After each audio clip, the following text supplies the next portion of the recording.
Okay, hello everyone. Welcome to the first time I'm recording a Foxpresso coffee corner.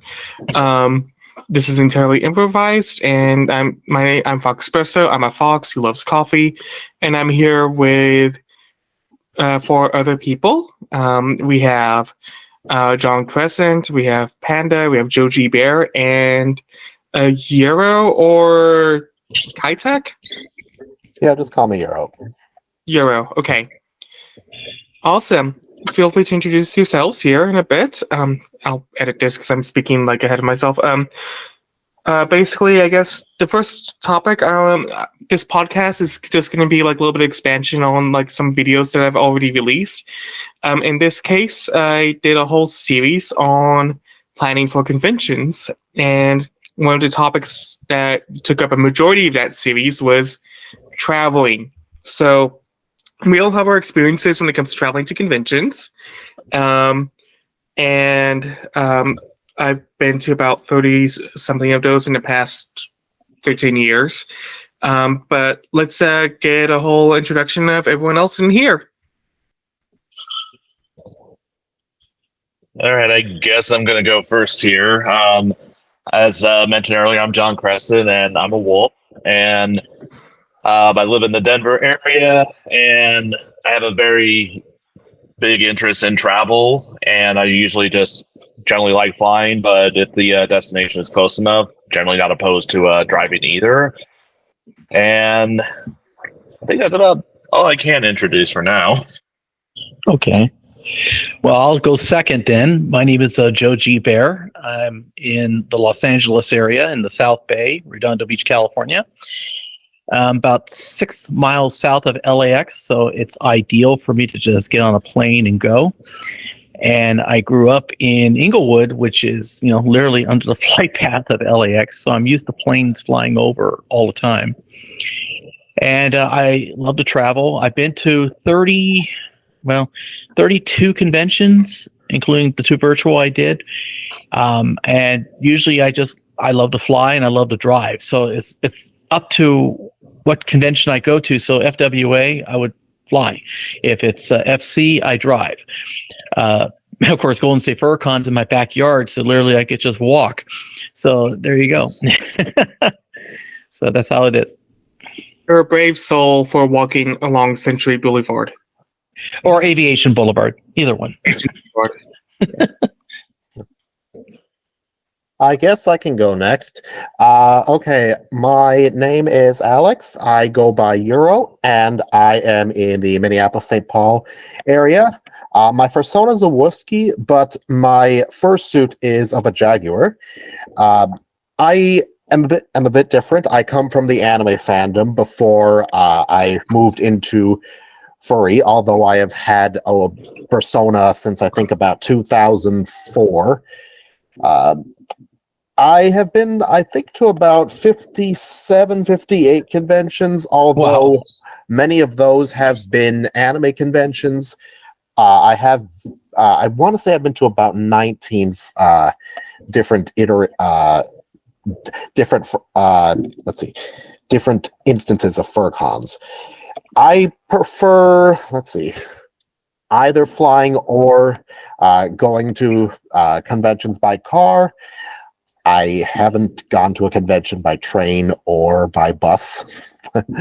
And it just depends on, again, where I'm located and where the convention that I want to go to is located. I guess it's my turn. My name is John. I go by Jopa, and I'm a panda. I lived in the Bay Area most of my life. Silicon Valley, land of the Googles and the Wi-Fi's, and I mainly just deal in local conventions, or at least within like driving distance. So, yeah. Mm-hmm. Do you still live in the Bay Area right now? Yes, I do. It's expensive, but it pays off in its own special non-monetary ways. Okay. San Jose? In San Jose area? Yeah. Okay, good. You're really close to PogCon NFCs. That's great. Yeah. So I also do want to preface this that we don't have to stick strictly with conventions. We can talk about general travel stuff as well, based on our experiences. And I guess I didn't really specify. Also, I love flying. I worked for an airline for about 2 months. That was amazing. But yeah, I've gone to cons by train. I've gone by bus and car. Basically, any method except by boat. Oh, you should try boat, Jeez. especially cruise line. Mhm. It's the For a best. while, Anthocon actually did have sailing directions up from the Mississippi. Really? No. Oh wow. Yeah. Wow. Wow. Is it all inclusive where I could just get drunk for like if I pay for a package and have I mean- a nice room? Oh gosh, that See, I mean, I I was guess if you thinking wanted you'd to have to. pregame, See, I thought you would just be going on like a barge that hauled cargo.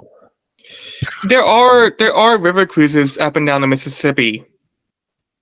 Interesting. Like that's Yeah. that's made a comeback of late. I mean, even here in the Pacific Northwest, there's a river cruise that goes up and down the Columbia River. Oh, Yeah, but Anthrocon's in Pittsburgh, so you'd have to go either up or down the Mississippi a certain way, Yeah. and then you'd have to go all the way up. I think the Ohio River. Yeah, to, it's the Ohio River until it merges with the Allegheny right at the convention center. How many days will that take? How many weeks will that take?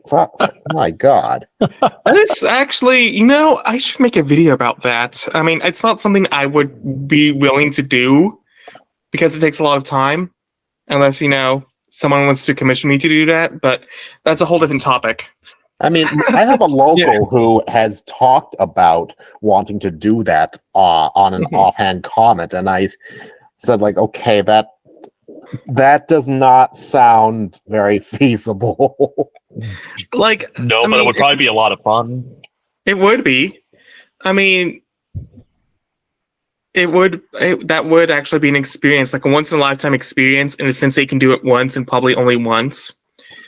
I would love, on that note, I would love to like sail up the entirety of the Mississippi, but that is no longer feasible as like there's like a lock that was north of Minneapolis. It's no longer in operation. Oh. So Oh. you can't do Fire Festival on a boat? Oh, for God's sake! Oh my god! I will say, Isn't that the submarine? No. Oh no. I will say this is. I just don't understand the concept of getting from one place to another, but going as slowly as possible. Well, I can tell you that at least if it comes to like driving or train or anything like that, some people just really, really, really, really hate flying. They would prefer to just like be on the ground as much as possible. So even if it's not like the most feasible way, that would be their mode of transportation. My roommate is the same way. He hates flying, but he hates being in Bay Area traffic. And anyone who knows about that Oh, my yeah. area, it's so Yeah. terrible. It's But- terrible. He loves road trips, and I call him a hypocrite for that because I go like, you drive past LA and you hate LA, but you don't mind road tripping through LA. Well, Make it make sense. the thing about road trips is that it's like those traffic jams are a small part of the entire trip. Most of the time you're on the open road, like on a 2-lane road in the middle of the country. Well, And I mean, that's you the can fun also part. go Well, around well- metropolitan areas to avoid Yeah. traffic, You can, but the thing is, once you, like for me, I take the 405, but once you get past the valley and you go up the Grapevine, literally it's pretty much an open road at that point. So Yeah. you deal with a little bit of the traffic, like where I live in the South Bay, go through the South Bay, west side into the valley. After that, it's smooth sailing. It's like from Bakersfield on up, it's like it's an open road pretty much. Open road with a nice aroma of cows. Although I Yes. understand Harris Ranch. yeah, I totally understand Alex's point of view of getting from point A to point B and just get there. And I mean that because, for some travelers, efficiency and making good use of their time is important. Whereas for other people, it's like it's the journey that matters, not the destination. Exactly. Right. The journey is part of that. And for me, like for example, for FC, I would leave the LA area by 4 a.m. By sunup, I'm already on either 99 or 5. And I usually get into San Jose probably around lunchtime, right? So the good thing about it, traffic is just smooth sailing and it's really easy, except for, some of the big rigs you have to deal with. But I like to stop at, Pea Soup Anderson. So I like to take little breaks here and there, right? I miss Pea Soup Anderson's.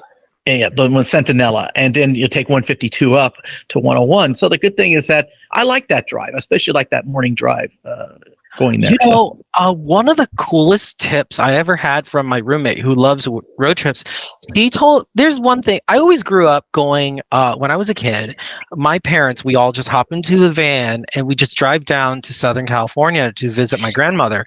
But like, I always hated road trips because my butt goes numb. And I was a restless kid. But the thing is that like we stop at these janky, weird, like, gas stations that kind of horrify you. Like when I was a kid, if I went back to that time, I would realize I could have been murdered in some of these places and be like, oh my God, why am I here? And because my parents are like, from a different country and they don't know how to, understand and navigate the road trip thing. But one of the best tips I've learned from my trip to Vegas driving was that truck stops or truck hubs are wonderful places to chill out and relax. You get like some of the best amenities on the road. You not only pump gas, but there's like restaurants built in, like legit ones, like just good snacks and more vast choices in finding. Oh my food. God, I love those. Like portable showers. Like you could just put in like $5 and you just go in and shower. So if you're like all gross and sweaty, and that's really way more comfortable than what I was used to as a kid. And now I can't look back and I can't go back to guessing. And now like I'm looking around for truck stop or truck hubs on the way down to places or to places. So it was like a very interesting learning experience, knowing that like there's some that have lounges for you to just stretch out, relax, be on your phone, charge your phone. And there's like little theater. There's like a big screen TV on at the end of one wall, and it's dimmed down. And there's like these movie theater like seats that you could just chill. And it was really cool because I'm sure like truck drivers just need to relax a little bit when they have to stop and then resume their journey again, which is kind of cool because you get to piggyback off of those amenities too. So, yeah. I swear, once the Grapevine started adding those kind of truck stops, it was a huge game changer. And also, one thing I did notice is when I did a road trip on the East Coast from New York to Delaware with a friend of mine, the California rest stops, the West Coast rest stops, they're very basic. On the East Coast, they are basically like truck stops. They have restaurants inside, they have like a little nice break area, they have like gas stations, everything, they're full service. And I'm like, what the hell? I had a full service, dude. I had a full service Cinnabon built into a gas station, and I thought it was going to be awful. And it actually tastes like from a Cinnabon place. It was weird. I was. I remember seeing that at it was a Flying J. I saw a Cinnabon like a station, and I tried one, and it was actually pretty tasty. I think it was the one in Lodi. I think that's the one in Lodi off 99. Yeah. Huh. So speaking of like excessively big like truck stops and gas stations and all, as a former Texan, can confirm there's a reason why Texans worship the beaver that is known as Buckley's. That was an impressive experience in and of itself, and I was actually grateful I got a chance to do that before moving over here in Denver. I've heard about it, but the thing is, I've never been to that Buc-ee's that you mentioned. I don't even know where in Texas it actually is. I mean, I just got back from, There are, I think, a 5-day trip to, I think, Dallas, Fort Worth last month. So Buckley's is like mostly around Texas and all, but they have a few other locations. But you're not going to find them like directly in the major metro areas like Houston or Dallas or anything like that. they're sort of more in like the towns that are just like outside of that area. I think like the closest thing I had to like a suburb area, not that I ever had a chance to go to it, but there was a Buckley's in McKinney, which is like part of the larger DFW area. Otherwise, they're usually going to be like kind of in those like sort of like random Texas cities. So Right. whatever towns you're thinking of, it's probably not that. Has I anyone remember- ever like? Okay, go on. Sorry, go ahead. Oh, I remember watching Jetlag the game, and like one of the first challenges they had to do was go to Buc-ee's, and that involved renting a car and just driving out into the middle of nowhere. I think that's about right. Yeah. Ugh. That kind of was- terrifies me. If I'm in the middle of nowhere, if he seems a little too desolate for me, I get a little uncomfortable. But maybe that's why I have an affinity towards flying. And my first flight, oh my God. Okay. How many of you guys ever had like what was your first like flying experience, if you guys ever had it? Mine was flying to Vietnam directly, like from Wow. SFO to Hong Kong, then to Singapore, then hop up to Vietnam, returning to my parents' homeland. And I was only 10 years old. And it was just a very wonderful experience because I was just a kid, right? And it was like, what, a 20+ hour flight. And I woke up like at 4 a.m, and my parents are like, okay, we got to go to SFO, and then we're going to hop onto this Singapore Airlines, which, by the way, I don't know if it's changed, but when I was a kid, Singapore Airlines internationally, I heard at the time was really fantastic because I got to sit there. Still is. Oh, really? Yes, Nice. it is. Yes. I flew him last year. Oh, Coach is still amazing. Like, I don't even know how they managed to keep a good level of service and keep you actually sane in an airplane, but I had the screen in front of me. They have like a whole slew of movies. It was like streaming before streaming. It was like late 90s. And I had this little headset where I could slide a card and it will take my money and I could make international phone calls in the air. It was really Oh cool. God, I remember those. And then I've heard of them.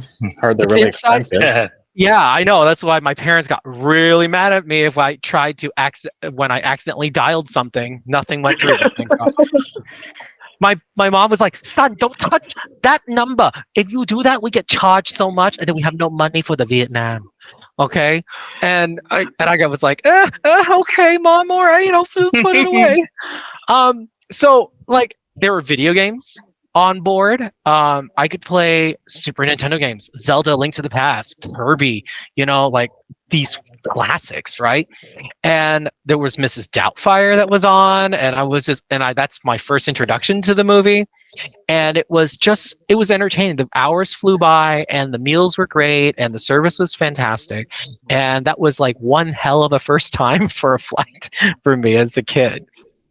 I also got a free model of one of their jets, so it was cool. That is cool. That is really cool. I'm surprised That is that amazing. you flew that route because I know that specific route.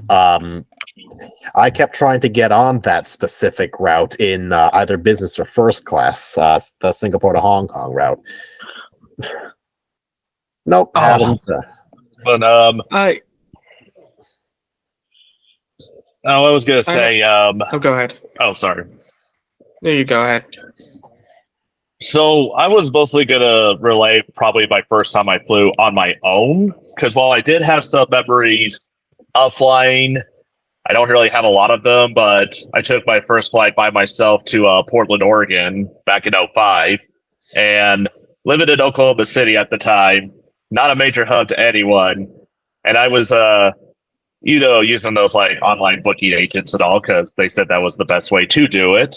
I know better now, but they usually made me at the mercy of United since I traveled west like a fair bit. And back then they laid me off at SFO, but up until like 2013 when I stopped flying seriously with them, they kind of landed me in Denver, incidentally enough. Oh, well, Wait, Denver's a United hub, so yeah. So wait, were you an unaccompanied minor then, or? Oh, I was like 20 years old about that time. So, I mean, I Okay. was very much an adult. Okay. Yeah, I would say from my first flying experience. Now, I was told I went on a plane, I think like in 1992 or 1993, but the thing is, I don't remember those instances because I would have been about 5 years old at the time. The first flight that I do remember was probably, I think, in April of 1996, and it Wow. was with my parents to fly to New York for the first time. And I distinctly remember this mainly because plane gets delayed for 45 minutes because of bad weather. And then we finally took off. And right when the nose lifted up, it was, oh my, I am getting airsick. I have a bad headache. I can't hear anything because my ears have popped. And it was just complete misery right up until we landed at LaGuardia when I finally threw up. Oh, no. Oh my god, I'm so sorry. Yeah. Out of context, it sounded like you vomited because of LaGuardia. Well, To be fair, that wouldn't be far off. well, here's the thing: is that okay? We fly back a week later, back home to Minneapolis, St. Paul, and then this was in April of '96, which was 2-3 months before TWA 800 occurred. And if anybody Oh, yeah. here doesn't Oh, know yeah. what TWA 800 is, it was a flight from New York to Paris. It took off from New York. And after, I think, a couple minutes in the air, the entire airplane exploded out of the sky and plummeted into the Atlantic Ocean. And they didn't know what had happened at the time. I remember that night, by the way. Yeah, and the thing is I remember this because my father had also booked us plane tickets to visit my family out in San Francisco, and I, as a 9-year-old, was terrified out of my mind, thinking, "Oh dear God, what happens if the plane explodes?" And I distinctly remember saying to my father, "Can we go and visit my auntie and uncle by train instead?" It sounds like something from Final Destination before Final Destination even came out. Yeah. And this is why I still say I hate the Boeing 727. Okay, well, speaking of the 727, that was the first plane I ever flew on. There was an airline here. I know. It was 1977 for me. Actually, I was 10 years old. I remember April 1977. It was there was an airline here on the West Coast called PSA, Pacific Southwest Airlines, the airline with the smile. And so I remember flying from L.A. to San Diego to go to SeaWorld for the day. It was a field trip with my school, my fourth grade class. And the teacher said, we're going to do a trip. Hold on. A flight from LA to San Diego. Yes. That's what Why? back in 1977. Yeah. Yeah. And they always flew on the hour from LA to San Diego, and they flew up to the Bay Area also. So PSA, I remember the teacher says we're going to be going down on the plane and coming back up on Amtrak. So we did the day trip. I mean, we did the trip to SeaWorld. We went down. It was only 40 minutes in the air. It was really a short flight. But I remember sitting in my seat, and I remember those stewardesses with the short shorts in 1977. They really had their legs. So I remember that. I remember the colorful interior of the plane. It was very interesting back then, And then I remember the moment we took off. We took off from the south runway of LAX. I remember flying up, and I see El Segundo, and I see the ocean, and I was freaking out. I was so scared. I mean, first time flying, right? But within a few minutes, I got accustomed to it. And by the time we landed at Lindbergh Field, it was okay, this wasn't bad. It wasn't bad at all. and then came back up on the Amtrak that night on the Amtrak San Diegan. Used to be called the San Diegan. Now it's called a Coast Star. It's called now this Coaster, I think, South Coaster. Anyway, but yeah, Pacific Surfliner. the Pacific Surfliner. Thank you, the Surfliner. So it was incredible. So I did both, first plane ride and first train ride, same trip. I find that That's so awesome. interesting because a flight from LA to San Diego, weren't we in the middle of a gas shortage around that time too? Yeah. Well, Jimmy Carter just took over as president, so yeah, the Ford years, 75 to 77 or 74 to 77, that was pretty tough. Yeah, but PSA they flew on the hour. Also, Air Cal was another airline that flew from LA to Orange County to the Bay Area. I think San Jose. American Airlines eventually took Air Cal, and U.S. Air took PSA in the 80s. So I mean, I missed that airline. Do they still fly like an LA to San Diego route like in 2023? Delta does. American Delta does. They're mostly United Express used to. United Express Yeah. stopped. Yeah, but Delta does. Yeah, it's mostly just as feeder traffic for the hub. Mhm. exactly. Much in the same way how like Alaska does every hour on the hour Seattle to Portland.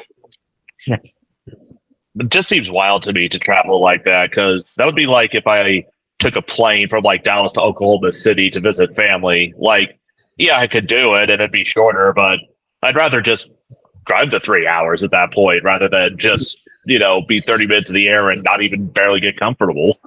I remember airfares used to be $15 to $19 one way.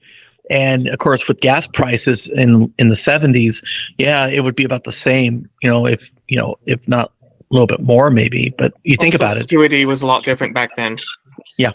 Not to mention a 727. That's a 3-engine plane. That's a gas hog. I wonder if it's like just fleet utilization at that point, but knowing PSA, everything was all within California, so who knows? Yeah, and remember, PSA flew pretty much one or two aircraft. Remember, Southwest actually learned a lot from PSA. They actually took one of their manuals. I read a book about PSA. Southwest people came from Dallas to San Diego to meet PSA executives.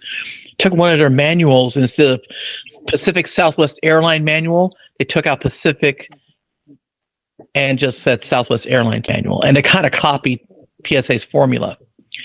That's how they got successful. Don't make it look like I copied your homework, but can you change it a little? Yeah.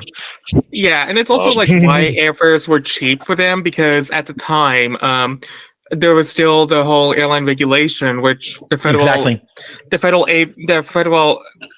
government at the time would require airlines to fly certain routes at a certain price in order to make sure they don't lose money. That was only for interstate traffic. Anything within one state, they could charge whatever they want. And that was largely lifted around 1981 when Reagan took over. So, yeah. Yeah. That's also when a lot of these airlines started to lose money. What's wild is that like this flight from LA to San Diego, I was like, what's the point? And I thought back when when we traveled Foxpresso, you and I went to Portland together. I thought that was like, okay, that's a very short flight. But but then you shared me this tidbit from LA to San Diego. So I was like, what? It's like driving through Rhode Island, but flying. It's just, if you want to hear something more crazier routing, United from SFO does flights to Santa Rosa and Sacramento. Yeah, and I did one. On one of those little turboprop things. I think it was the Embraer. I think not Embraer, but yeah, it was one Embraer. Celia's. Celia's. Thank you. And I remember that it was just a 20-minute flight.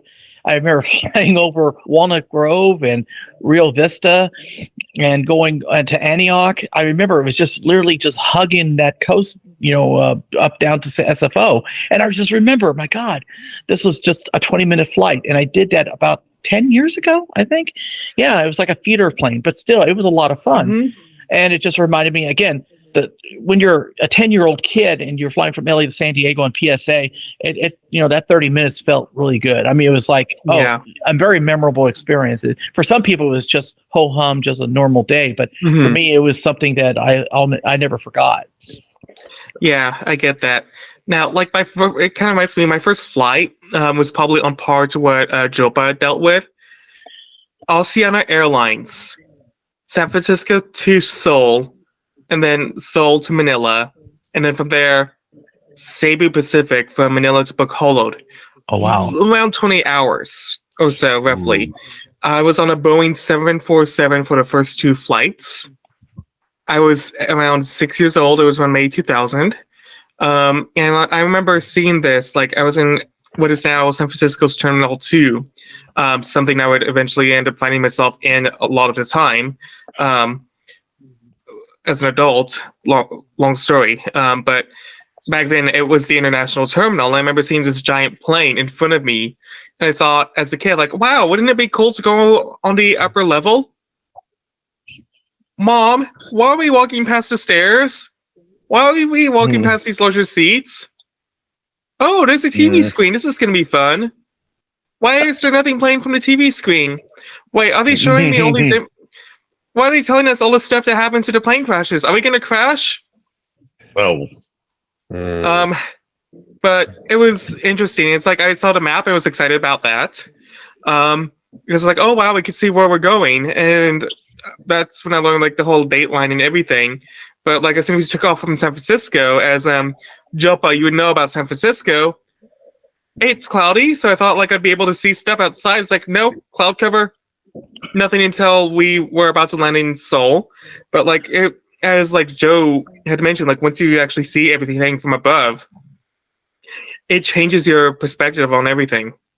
Yeah, it's like you just get this feeling of freedom, you know, like you just see everything, and it's just kind of relieving.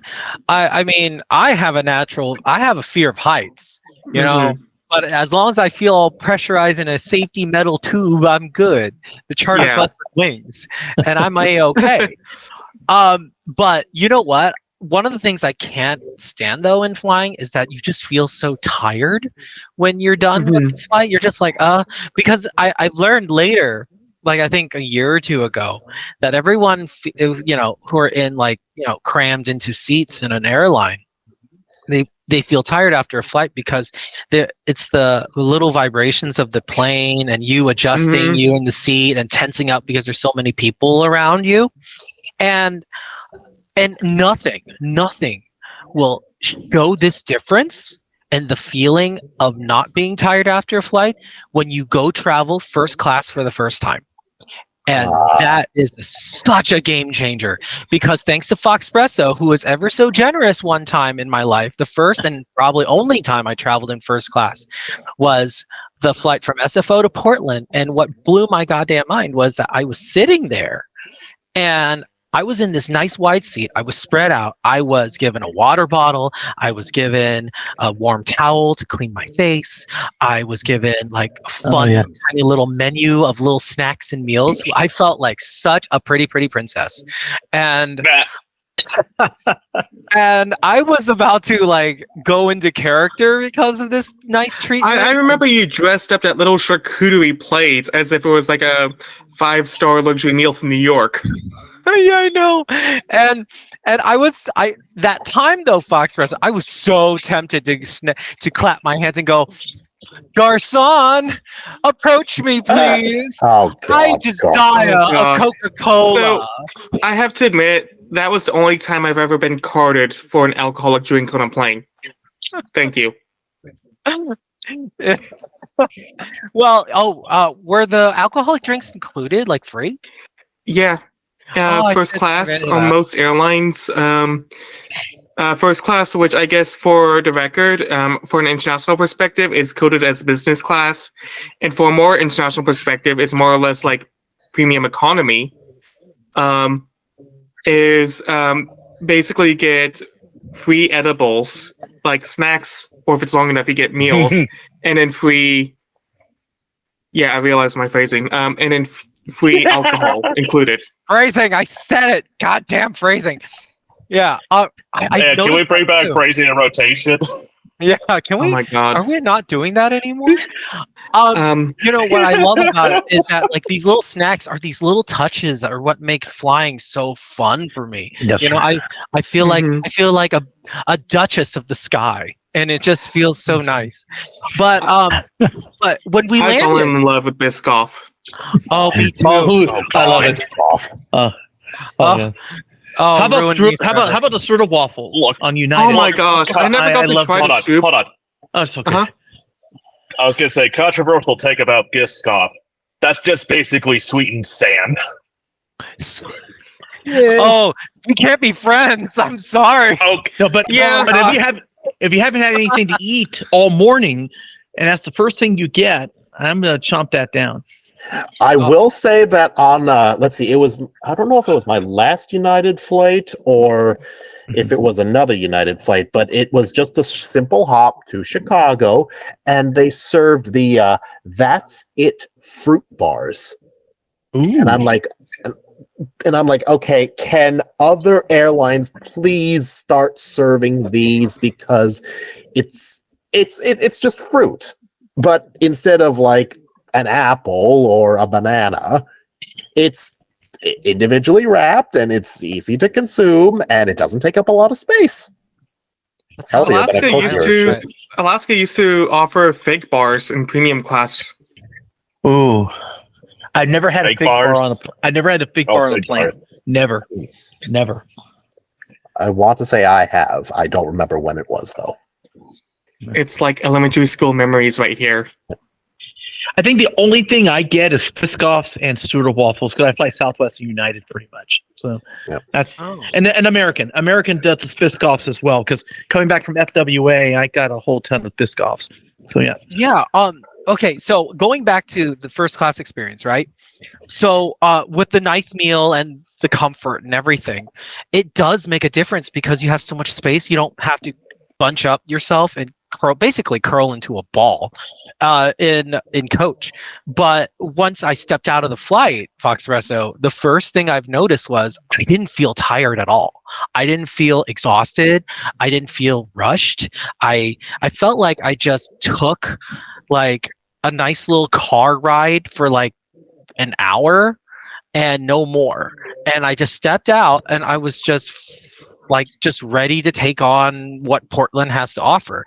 If I was in coach, I'd be like, oh, take me to the hotel, just bury me in this bed and then drown me in the bathtub, because I'm just so exhausted.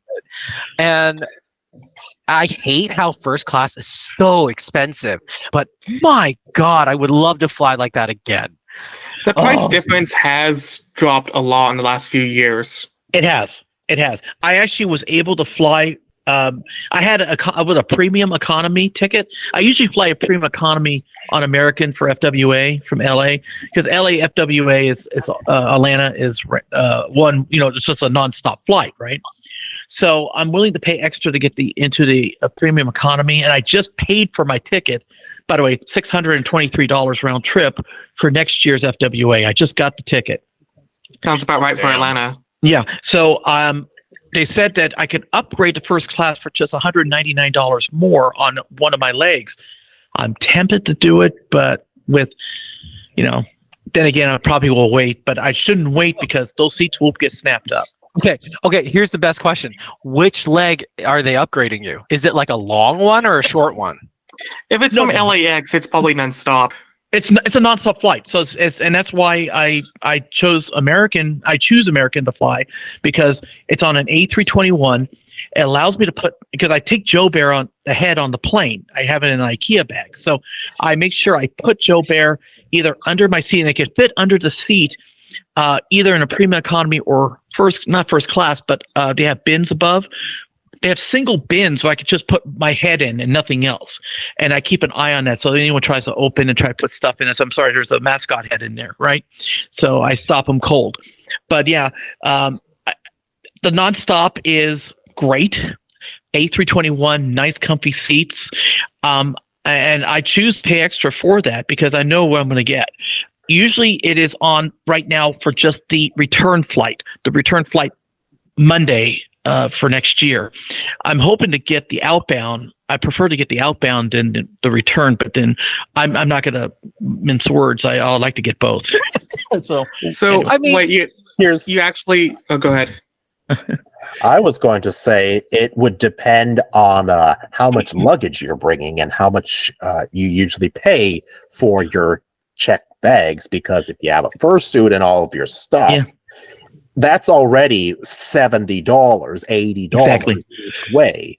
That's why I And- got Premium Economy, because Premium Economy gives you your first 2 bags free. On American, really? On American Premium Economy. What? Check it out. So the good thing What? about it is I only have one big Whoa. bag. I have one big bag for Joe Bear and in the head. So I put everything in my big bag that gets checked in. It's always a risk, right? Hold on, you're talking about main cabin extra, right? The main cabin extra, yes. I didn't think they had. I didn't know that. I didn't know that either. Like, Yeah. That's why I choose to get the main economy, because I get the bag checked in. I don't have to pay that. It's excellent. So I'm gonna have to double check this because If- I would have to yeah. check that as well.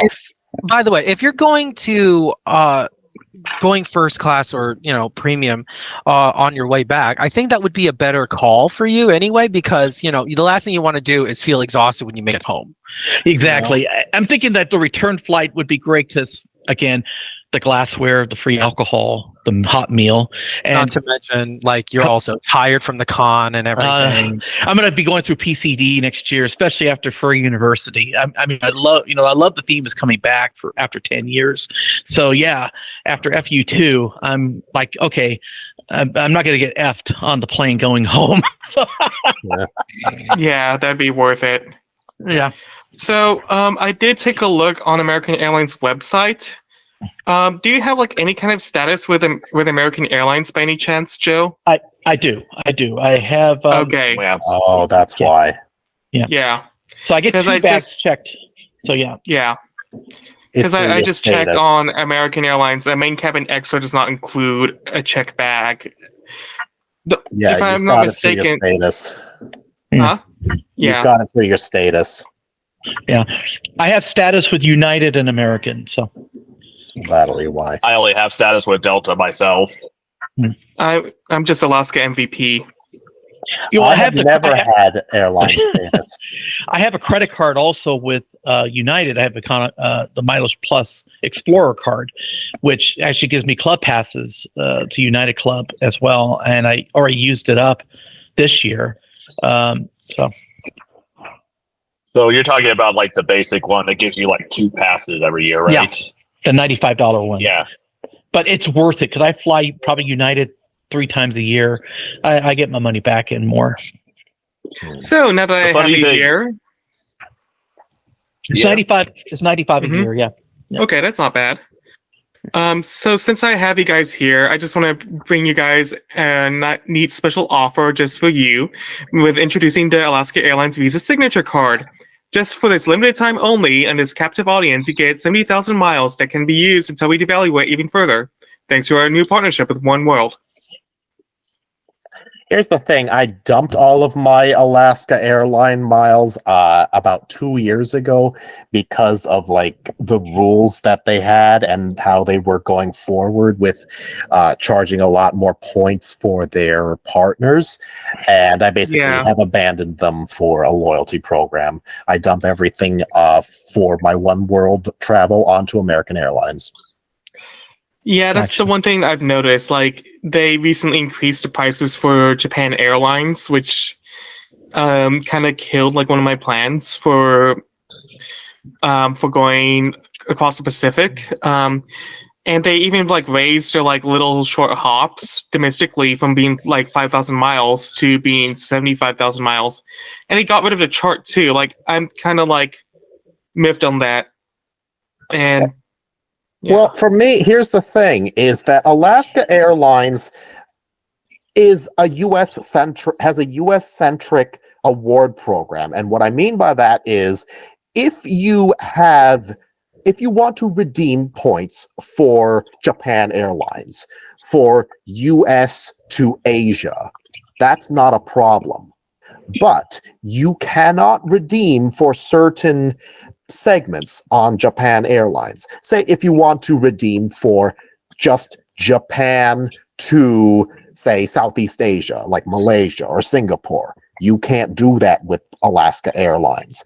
You Yeah. cannot redeem for things like Japan to Australia or Japan to Europe.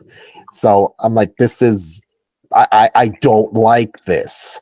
Their system leaves a lot to be desired. I even remember like trying to like redeem for business class space, and it showed yes, there's business class space by routing you from Tokyo to Osaka to LA, and the only thing in business class is Tokyo to Osaka. Yep, I've heard of that. Boom. I have a quick question, guys. I always wondered, have you guys ever used a travel agent to get where you need to go? Nope. Not Only at the moment. My only for parents Walt Disney did- World. My parents did for that New York trip back in 1996. After that, no. Yeah. Okay. Yeah, because I've noticed that a lot of people who are older tend to lean towards travel agents.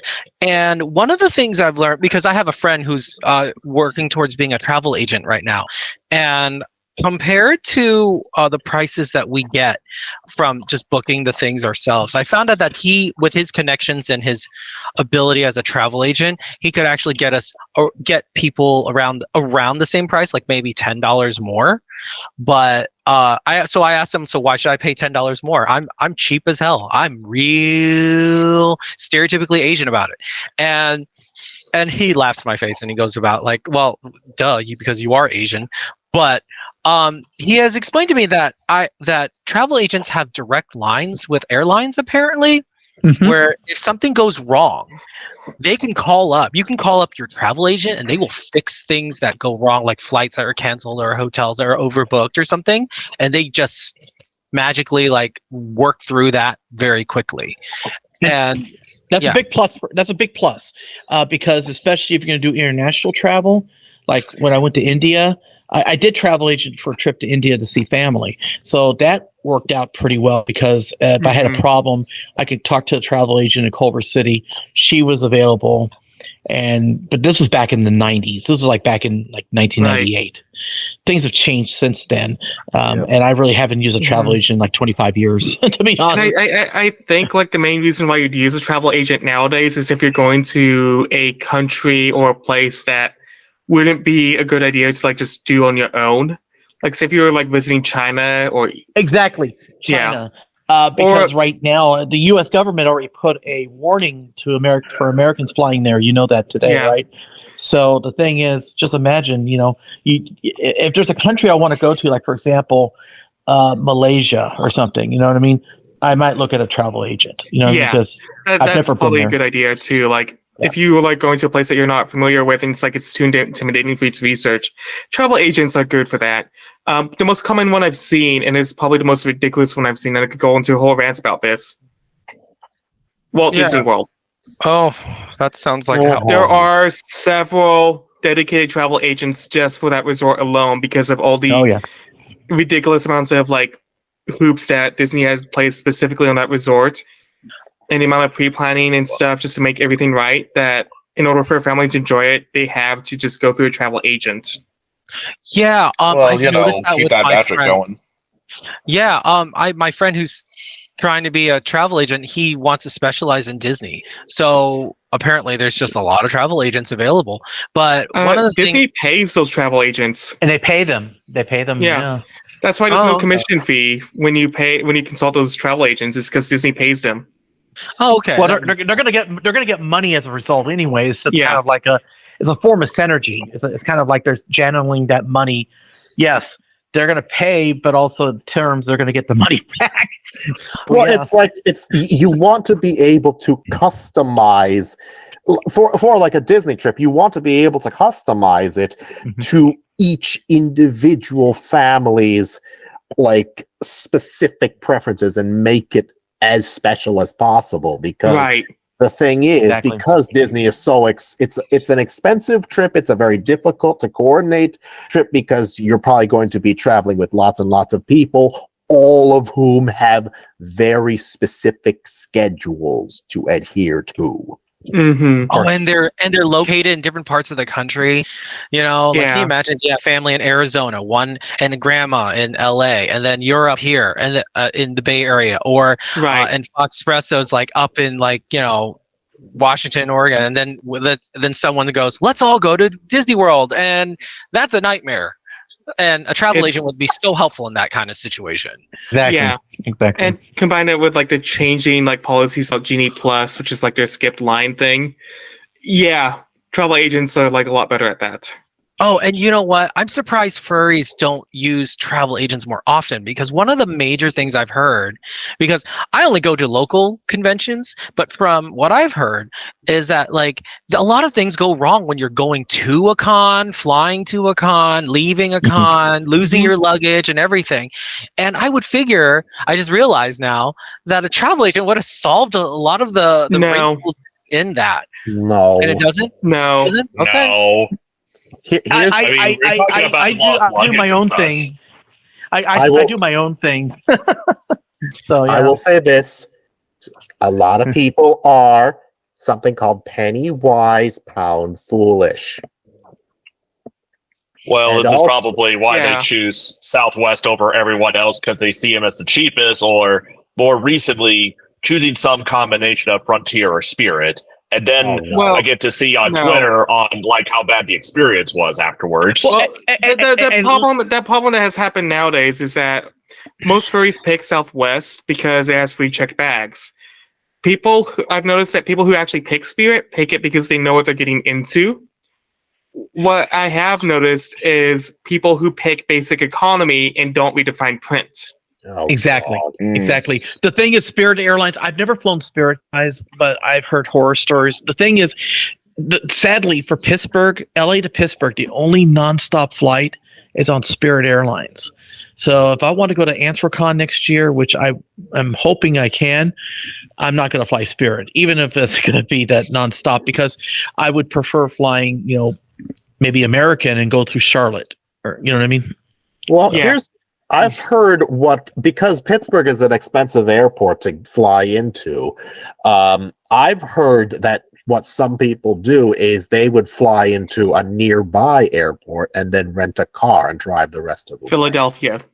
Philly, I've you're saying heard Philadelphia? Detroit or Cleveland. Yeah, Cleveland. that's a common thing Cleveland. too. I've noticed. You're right. I haven't been Because to it's not AnswerCon, Detroit. so I can't say for sure. Alaska has done like twice daily service from Seattle, and that has been a godsend. Do you have a nonstop Um, from Seattle to Pittsburgh? We have a nonstop from Seattle to Pittsburgh. That was launched in 2019. Lucky you. Minneapolis, St. Paul, I want to say, has 3 flights to Pittsburgh daily. But then again, we're a hub for Delta. You know what? And Yeah. United used to be a big hub for Cleveland. And I'm just looking at the map right now. Literally, Pittsburgh and Cleveland are not that far apart at all. Literally, Pittsburgh International Airport is west of the city, and it's almost close to the border with Ohio. I wouldn't be surprised if, like, in the next 2 years, either Breeze or Avelo starts to like see Pittsburgh as an opportunity to stake out space. I mean, someone is going to have to at this point. Yeah, Aren't they renovating the airport? I heard that they are. They're making it so that you don't have to take a train under the ramp to get to your gates. Gotcha. Okay. Yeah. I mean, lots of airports are getting renovated. I mean, hell, mine is LAX. still in the middle of it. LAX is like almost always under renovation. Yeah, it's almost done. That people mover, I've been going by it almost every day. It's almost done. I don't know. Before my dad died in March, he and I were like, we're just looking at how this construction went so fast. Literally, how fast it went. And again, they are almost done with it. They'll have it done probably next year or so. Now, if they can Probably, only like- connect the rest of the terminals together. They're working on that. It's almost They're done. working on It's almost They're done. working on it. You can Yes. right now. You can go from terminals 1 to terminal 3, and then terminals 8 through the Tom Bradley International Terminal. Exactly. Right From yeah. Tom Bradley to 8. Exactly. I've Tom done Bradley that to already. 8. Terminals 1 to 3. The only thing that has yet to be connected is 3 and Bradley. But Delta is almost done building that hallway. Very impressive, by the way. I actually, Very impressive. Yeah, I actually like in my spare time when I was like just chilling at LAX, actually took a whole tour of the airport, like completely walked around the whole area, and Cool. that was both a mistake and amazing at the same time. I'll tell you what, and also when I actually got to step into Tom Bradley, and it was in that moment that I realized when you're in the international terminal, something about them makes you feel small and insignificant compared to your surroundings. Because the layout of Tom Bradley isn't that much different from DFW Terminal D, which is its international terminal, and it's just so massive. There's a lot of That like, whole nicer central shops and area everything. is something else. It is probably one of my favorite like international terminals in the United States. Tom Bradley's amazing. Yeah. And seeing those big moving walls. I mean, literally those visual walls are amazing. They are. They are. I always have I go goo and awe every time I go by there. Again, last time it was FWA when American Airlines flew in to Tom Bradley and parked the plane there, and I got through Tom Bradley that way. It was kind of nice. Now, I haven't flown out of Tom Bradley. I will admit, I've landed at Tom Bradley twice, and I've also spent overnight at Tom Bradley once. Yeah, that was a complete nightmare. Yeah, that was DFW for me, or not DFW. It was Dallas Love for me. That was back in 2021. Yeah, I'm sorry. I know. I slept 22 hours. Literally 22 hours. I was stuck at Love because I was coming back from FWA, virtual FWA. I still went to Atlanta. I had the hotel, and I mean, it's interesting. I was first suiting in an empty Marriott Marquis with 5 other friends who all had their first suits. We still had a meet there, and all the normies were just having just so much fun with us. And the hotel people were saying, "Well, I thought you guys were not coming." It's like, yeah, but we still had an FWA meet, even though FWA was canceled for 2021 and went virtual only. But still, coming back, I did the aquarium that trip also. I did the Georgia Aquarium finally. I think it was a great experience. Coming back, rain hit Atlanta. Got on the plane. It was Southwest. I landed at Love just before they shut the airport down. Stuck at Love for 22 hours. Could not get out. Couldn't get a hotel room because it was sold out, and it was like stormy so bad. It was like a blizzard or a hurricane or whatever. So we stood in the terminal, and they kept the terminal open and slept on the floor. Oh my God, never did that before. And keeping one eye open because I had my Joe Bear head, right? I didn't want someone to snatch my fursuit head. It was a awful experience. And I said to myself, never again. I begged Southwest to get me to Phoenix. If I can get to Phoenix, I can get to LA because they fly on the hour from Phoenix to LA, right? So yeah, they got me first flight out of Atlanta to Phoenix just before they shut the airport down again. Thank God. Got to Phoenix, seeing that sunshine, seeing the desert. I'm like, yes, I'm almost home. And they got me on the next plane, and I was back in LA before noon. So yeah, 26 hours total. Won't do that again. And I said, that's why I fly American to FWA. I will not fly any other airline but American to FWA because that's the nonstop from LAX to Atlanta. There. Not even Delta? Yeah, I don't fly Delta. So, yeah, so like, I can fly Southwest, and it is a major hub for me. Like a major, I'm only a major hub with them, but mostly because I got landed with United a lot in OKC. I have fond memories of United and would prefer them as a nonstop, but I'm that dude who does not care about layovers since I had to deal with it anyway. So Delta's often my go-to, and I'm perfectly fine if they like saddle me at Salt Lake City for a layover, because at least Delta has that really, really, really nice looking lounge to chill in for a while. Oh, at Salt Lake Airport? Yeah, I've been there. Yeah. If you have access and you're able to get in. My friend invited me. That's a key point. My friend invited me. I don't have Delta. I have no status. I don't fly them, but my friend does, and I was invited once to it. And that's, for me, what I would say is going back to what you were saying, Joe, where you said, look, just get me, Southwest, can you just get me to Phoenix? Then I can make it the rest of the way. For me, it's, how should I say this? Whenever you have those irregular operations and you want to get to your final destination, but the airline says, no, sorry, we can't get you to your final destination. It's more of, I would like to know what flexibility the airlines have if you tell them, look, can you at least get me to this particular place that is nearby to my final destination and just rebook me there, and then I will find the rest, my way home, the rest of the way to my final destination, whether it be by car And here's or by another bus or taxi. Yeah. How about this? I have another story to tell you. Same 2021 BLFC, Sunday night. Remember, if you guys went to BLFC 2021 in October, remember it was stormy, it was raining, it was awful. Remember, I was in Italy, so I just heard through the grapevine. Yeah, Okay. it was unbelievable. My friend Truce Wolf drove.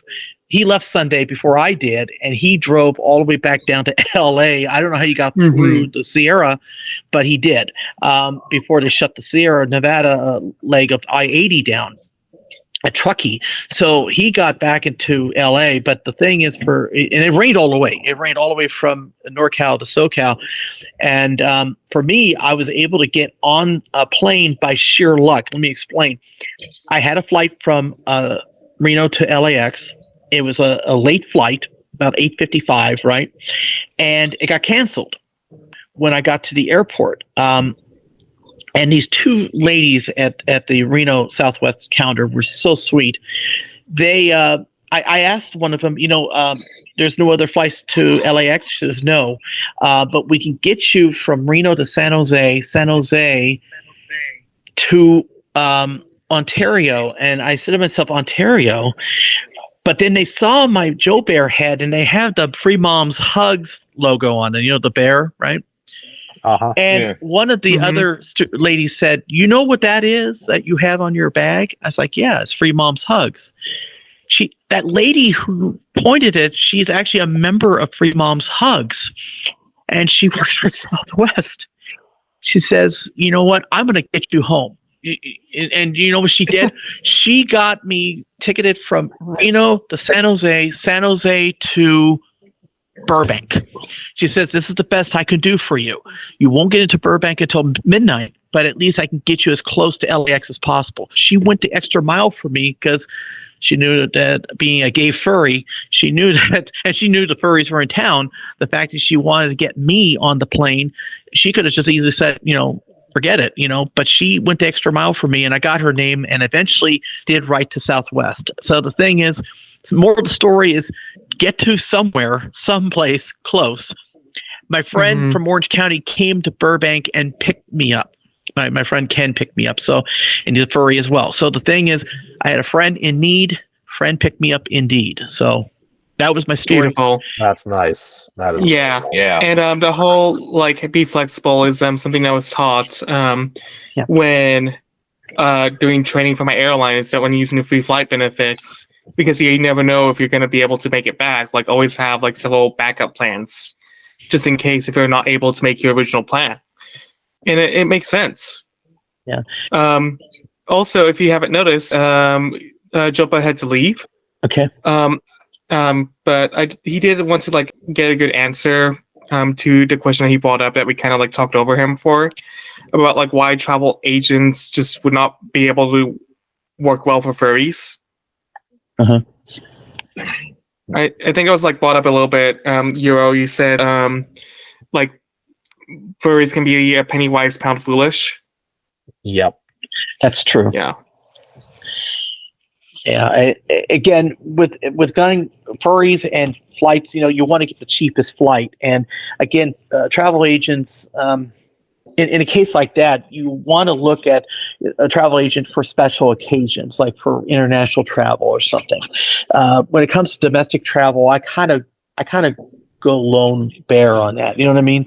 That's just me. Mm-hmm. And I usually always get a better deal going through the airline anyway. I just have to research and pick the right flight. For example, if there's something that United tells or American announces or Southwest announced, again, I'm going to go to BLSC on a $49 plane ticket, right?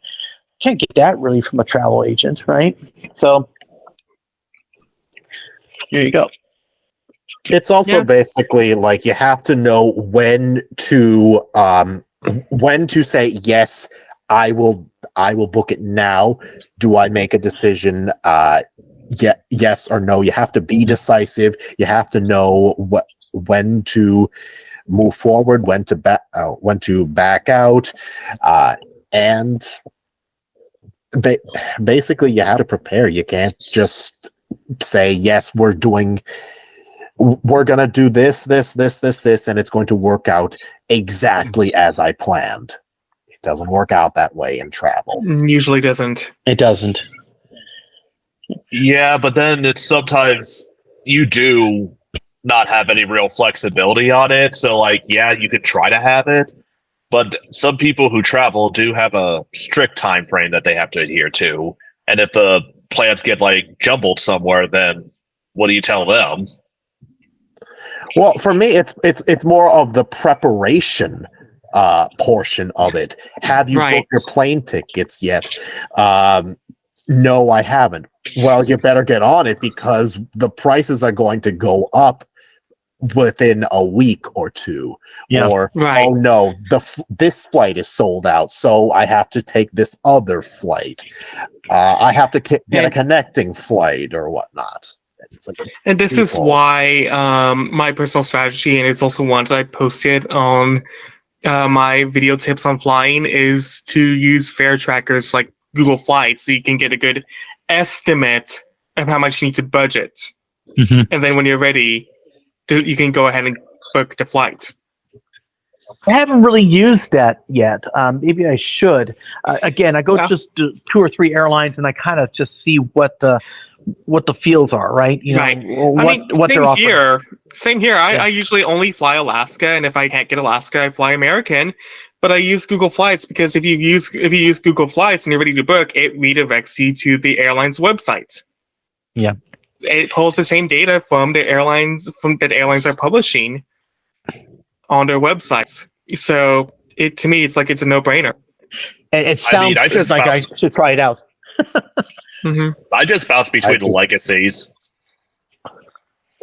For me, it's more of, all right, is this a flight that I want to use points on? Is this a flight that I want to pay money for? And also, I don't book round-trip flights. I book one-way flights. You do? Same. Because the thing is that oftentimes a certain flight, a certain airline may say, all right, the outbound flight is cheap, but the return flight is expensive, or the timings are not good. My flight to FC this year, Delta has 1 flight per day to San Jose. That flight departs at 6:30 p.m. on Wednesday when I left for FC. Perfect timing because I can get off of work, I can get to the airport, catch my flight. But the return flight left San Jose at 6:30 in the morning on a Monday. Yeah. I'm sorry, I'm not getting to the airport at 5 in the morning to catch my flight back home. I don't blame you. I don't blame you, brother. I don't blame you. All the connecting flights, $400. Mm-hmm. And guess what? You know, the thing for me, I just drive to FC, but the thing is, I stay till Tuesday. So I made sure now I stay till Tuesday. Because as you know, FC is one of those few cons. You have a 5-day con. And, right. I take advantage of it. Not all of us have that luxury, though. Yeah, that's true. That's true. But I'll tell you, because you're in Minneapolis. Yes. So what airline do you fly coming back from San Jose to Minneapolis? What airline would you fly? I chose Southwest mainly because I get 2 free checked bags, and also the scheduling worked out, and also the connections worked out. Everything else was very, very expensive, or I would only get maybe an extra hour or 2 of sleep, but I would have to pay an extra like $200-300 and checked baggage. Oh no! Yikes! So, yikes! Yeah, that's understandable. Yeah. Don't blame you. Yeah, up until Alaskan American boosted their relationship with One World, I was in the same boat for anywhere that Alaska didn't fly, of having to pick inconvenient times or having to pay for baggage. And it's just, yeah, I know that dilemma. And times like that is when Southwest has actually come to the rescue. Yeah, Southwest serves its purpose very well sometimes, I gotta say. So I will not fly for like anything over 2 hours personally, just because I cannot stand. Their seats are just not comfortable for me. yeah. Yeah, I mean, they're serviceable, but that's about all I'll say about them. They do their job. You get exactly what you pay for. Yeah, it gets you, but at least gets you to point A to point B, right? That's the idea. So Yeah, that's the whole idea. You get free bags. I do have some opinions about them after working at an airport, but I'll leave that to if you want to know, you can ask me. Okay. Well, as I say, I'll be flying Southwest for BLFC. The plan is I'm going to be doing both BLFC and PogCon. So I'm taking, I'm going to be doing the second con, back-to-back con this year, because I did FC and then I flew to Boston for A&E. So wow. Yeah. And on I a used to free do that. plane ticket, on a free plane ticket too on United. So that was awesome.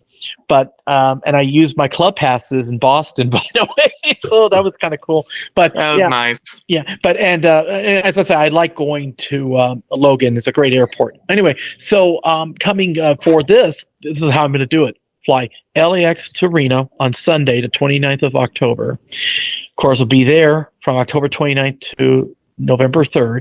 And I'm taking the Amtrak. I'm taking the California Zephyr. And it's not the Zephyr, really. In essence, I'm taking a bus from Reno to Sacramento. Then I'm taking, I guess, the train, the Capital Corridor from Sacramento to across the bay to San Jose. So that's what I'm going to do. And then flying back on Sunday, November 5th, I'll be flying Southwest from San Jose to LAX. So that's my plan. There are rumors that BLFC and PogCon are going to be doing a chartered bus. Yeah, that would be great. But then again, I would probably do that because you know what?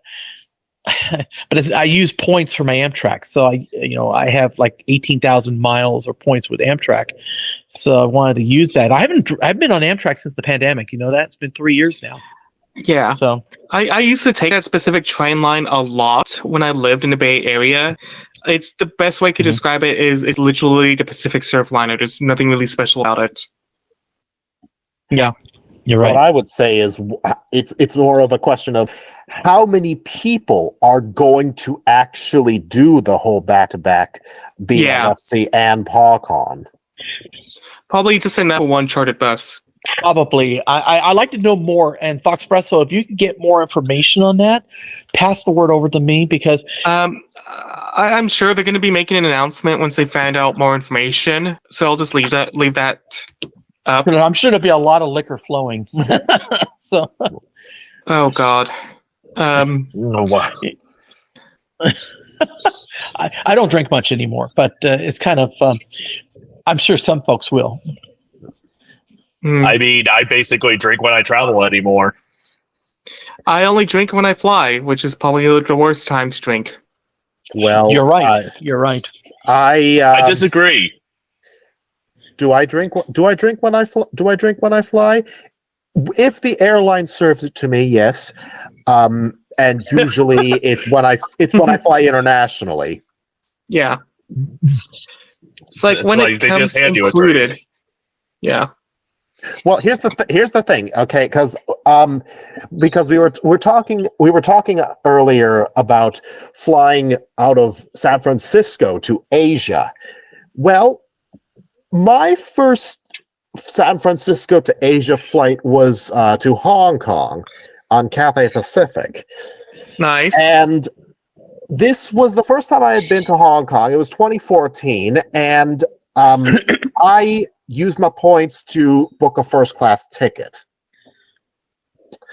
And it was my first time flying first class, and the flight was a bit delayed out of SFO because they had to finish loading the bags of some of the passengers who arrived a bit late, and the flight attendant was basically pouring more champagne whilst on the ground trying to distract me from the fact that I were delayed out of SFO.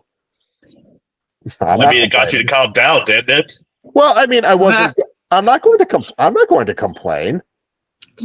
That I'm not that going to is an complain at all. MO for even like on domestic airlines. I've noticed. Well, at least with Alaska, they would do the same thing on the ground. I experienced that like on a delayed flight for like 3 hours from Seattle to John Wayne. When we were like delayed for like 30 minutes in, like still at the gate, they were like, "Okay, who wants champagne?" I mean, if there was any delay for me as of recently, it was when I was flying back from Japan, and I was waiting for my luggage at Chicago O'Hare Airport. And I was waiting for my luggage mainly because I was trying to not have my friend wait too long to pick me up because we were scheduling a fursuit romp right after I had flown back from Japan and we had to drive downtown for that. So Oh my I god! didn't want to get too late. Wow. Yeah. Yes, I dragged my fursuit all the way to Japan and then dragged it all the way back to the United States. And then right after I landed in Chicago, I went on a fursuit romp. Oh, wow. Wow. That sounds You have my fun. respect. I think that's amazing. That is amazing. Yeah. Yeah. Yeah, that's impressive. Wow. So I've noticed that we are actually getting late for some of you guys, specifically Euro. Do you have like any final stuff to like say or whatever? Not really. Not really. Woo. Sure. I will say that I don't have to work tomorrow. I do have a Oh. fursuit thing going on tomorrow, but that's it. Yeah, I'm off tomorrow as well. I had to work today. It was busy, but I'm glad we got together tonight and we did this. I hope to be on a future one and really enjoyed the conversation. Really enjoyed hearing from all of you. Yeah, I'd love to have another one of these sessions. Awesome. Cool. Well, as we have arrived here, we just want to thank you, and we want to thank our Foxpresso Coffee Club members for earning at least 500 miles on this flight. You can always join the Foxpresso Coffee Club at patreon.com/Foxpresso. And wow, I can't believe I actually did that. I fly too much, so I remember the spiels. To put on a seatbelt, why on earth do you need to know how to put on a seatbelt? You should know how to put on a seatbelt. Anyways. You'd be surprised. Yeah, that is so true. Also, slight note, I do want to put this slight tangent up here. Since Joe, you being stranded overnight at an airport reminded me of my first time I actually flew to a furry convention. I was stuck overnight at SFO. The very same terminal that I flew out of as a kid has since been converted to a domestic terminal, which at the time held Virgin America. So I wasn't able to get any sleep being stuck overnight. Basically, my flight to Dallas got delayed, and they put me on a 7 a.m. flight and stuff. But being sleep deprived and then hearing the Virgin America safety video at 7 a.m., if you remember what that was like. Wow. Okay. No. Just no. Anyways.